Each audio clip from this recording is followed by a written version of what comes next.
আসছে রমজান মাস। একসময় ভিড় থাকতো কলকাতার দোকানপাটে। বাংলাদেশি অনেক পর্যটক কেনাকাটা করতে পাড়ি জমাতেন কলকাতায়।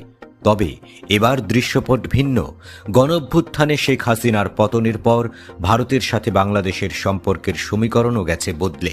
বাংলাদেশকে বাগে আনতে পর্যটক ভিসা দেয়া বন্ধই করে দিয়েছে নরেন্দ্র মোদীর দেশ। চিকিৎসা ভিসাও করেছে একেবারে সীমিত।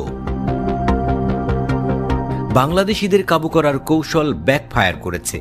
উল্টো ফাঁদে আটকে গেছেন কলকাতার ব্যবসায়ীরা। দ্য টেলিগ্রাফ পত্রিকার এক প্রতিবেদনে উঠে এসেছে সেই দৃশ্য। এবার রমজান পর্যন্ত টিকে থাকার জন্য রীতিমতো লড়াই করতে হচ্ছে কলকাতার নিউ মার্কেট এবং আশেপাশের ব্যবসায়ীদের। রমজান ব্যবসার মৌসুম হলেও এবার চারপাশ শূন্য, তাদের মূল ক্রেতা বাংলাদেশিরা নেই। ফলে অনেক ব্যবসায়ীকে এরই মধ্যে ব্যবসা